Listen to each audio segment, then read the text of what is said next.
Figure attendees that can slide down during the event. The event will offer an exclusive clear file with the image of the figure for $4 US.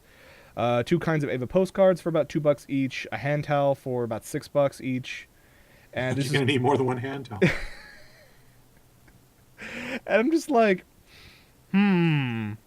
I We both wonder because it's blow up. I wonder eventually if maybe some con could possibly bring this stateside. maybe the new Japan Expo will Could you borrow. see that? Like, say if Japan Expo USA, they do it wherever they're at. They decide to bring this outside the convention That would be center. kind of badass, actually. That would be kind of awesome. Well, what's funny is I can't look at this and not go, what the hell, Oh, come on. It'd be awesome. WTF, mate. But I am being honest, and also being honest, I know a lot of people who are into macros, Yes. and by macros I don't mean keyboard shortcuts. I mean giant critters, usually furry. I just can see the macros having all sorts of fun with this. Oh, yeah. I know Sega is doing a similar thing, but it's in virtual, it's not reality, of a Right? huge Miku for the latest video game. That if you They're take doing your, an ARG, yeah, if a you giant one, or a giant one. It's not gonna be in real life. It's gonna be virtual. Basically, you go to Shibuya's famous crossing, and then you point the DS or your Android phone at the Shibuya 109 tower. A giant Miku comes over and like sits on it or something like that. oh god, wow. Macro is in. Oh, apparently. What are they gonna think of next? Flashing back to the opening sequence of Bakemonogatari, where she's stomping, where Senju is stomping across the city. Oh yes, I remember that. Oh, good times. All right. Well, what else should we talk about? Well, only got about 10 minutes left, Yep. so pick your poison. New well, a re-release of a classic. To me, it's a classic video game. It is. Is coming to iOS and Android devices. I believe this summer, if I'm not mistaken. Is it this one? Yeah, later this summer. Oh, thank God it's coming back out. Jet Set Radio. I played the crap out of this game when it came out on the Dreamcast, so much to the point where I had to buy a second game because I worn out the first disc. Wow. Yeah, it was one of That's those. it. I love the soundtrack. I love the graphics. I love the gameplay. It was one of those I just played and played and played and played. I think the only other two Dreamcast games I played more than this was Shenmue and Crazy Taxi. For me, it was Shenmue and Phantasy Star Online, actually. Nice. Well, let me show you some pictures that they posted up. You can find these on the Crunchyroll website. These are going to be based on, touch devices. They didn't specify, however, how you're going to control the characters. So it's not, they're just basically images what you're going to see on, like, that's for, I think, Galaxy Nexus. What's interesting about it is this is like Jet Set Radio was like the first, no, not the first, but one of the first Cell real shaded. good sandbox games, Mm-hmm. where you literally can go pretty much anywhere in the environment, and there's a whole ton of stuff to do, and it was really well done for its time. Jet Set Radio Future unfortunately did not do as well, No, not really. but it was a lot of fun too. So maybe this will be a chance for them to resurrect the franchise. Yeah, because as I'm reading more into the article real quick, it's not just the mobile platforms. It's coming out on these this summer, but it's also going to come out on PC, PS Vita, PSN, Xbox Live, the whole shebang. Nice. This is Are we going going to upres it? everywhere.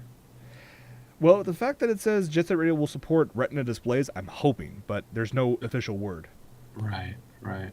Well, that'd be kind of cool if they could upres it. That'd be pretty awesome. And of course, no word on price, but as long as it's under $10, I will buy this in a heartbeat. And Airblade fans everywhere are screaming for joy. Or Air Gear, sorry. I was gonna say, wait a minute. Air Gear, my bad. Air Gear. I wish that the series continued, but then the production company folded up. Oh well. I wish they hadn't, because I'd love to see the rest of it. There was an OVA that another production company did later on, but it was nowhere near as good. Yeah, yeah. That's one of the series that Nikki's is a huge fan of, and she's got me started watching it recently. And I need to watch more of it because I'm actually kind of getting into it. Okay, well, that kind of ties into what I wanted to wrap this episode up with. I mean, what have you been watching? I mean, we already talked about Penny and Stocking. Oh, yeah, so I actually I finally broke down and watched the first episode of Durarara. Oh, good. What's so I mean, I've only watched a couple episodes. Well, okay, one episode, but I want to watch more. It's looking kind of trippy, and now I know who the damn motorcyclist with the cat ears is. um, I think it's got potential to be really cool. I mean, the first episode really only introduces the characters, Mm-hmm. including the guy who can rip stuff up when he's angry. Which there's a 2007 or 2008, one of those two. I think it was 2008. Okay. Um, Expo Masquerade skit that suddenly makes sense.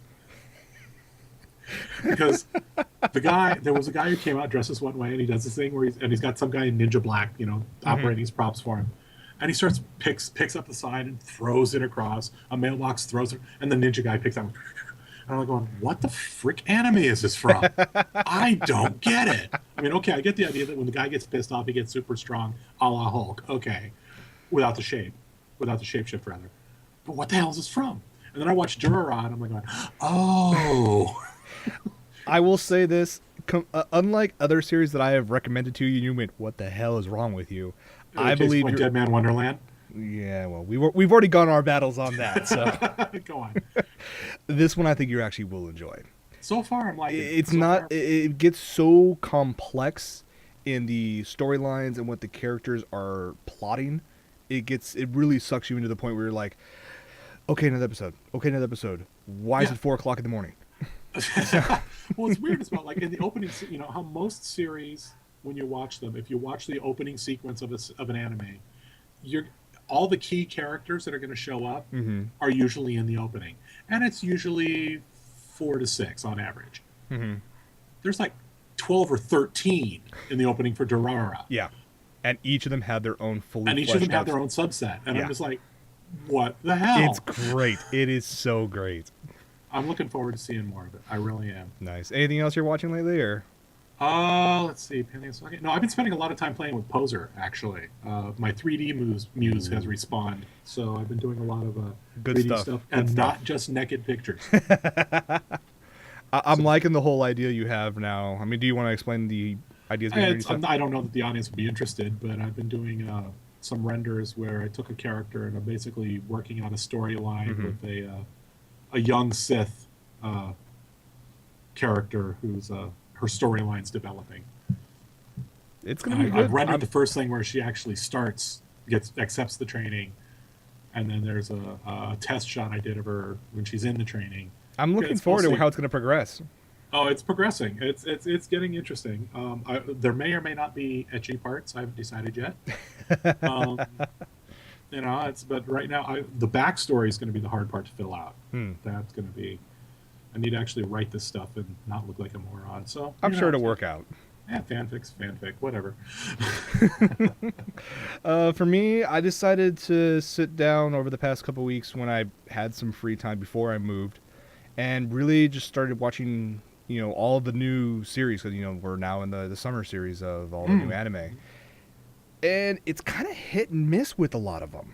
I've been hearing that. I've heard that over the last season or two, the hits have been way outnumbered by the misses lately. Yeah, I mean, let me go to some ones we'll do quick previews or reviews of it. Campione is basically boy who has a power of the gods and is in Italy and has to fight other gods and he has powers and whatnot, and it's cliche as hell, but the fight scenes are entertaining. So it's one of those that I watch. Sounds like Jason versus the Olympians or whatever that movie was from that kid series. Kinda, yeah. But with big-breasted nuns. Oh, hey, you got to have your fan service. Yes. What other ones I was watching real quick? Enter harem anime number 1235765. I saw Total Eclipse the first couple episodes. It has promise. No more psychic saliva. That's over. I like the ending to that one. Okay. That was Total Eclipse. You either love it or you're gonna hate it.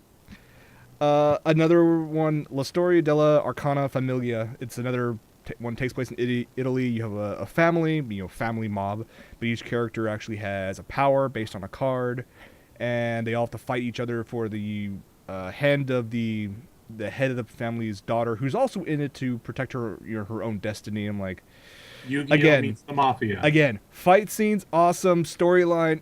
We'll see what Yu-Gi-Oh happens. meets the Mafia. That's what we should do. We should do a segment. It'll be Michael tells you what the story is about without having watched it ever. Okay.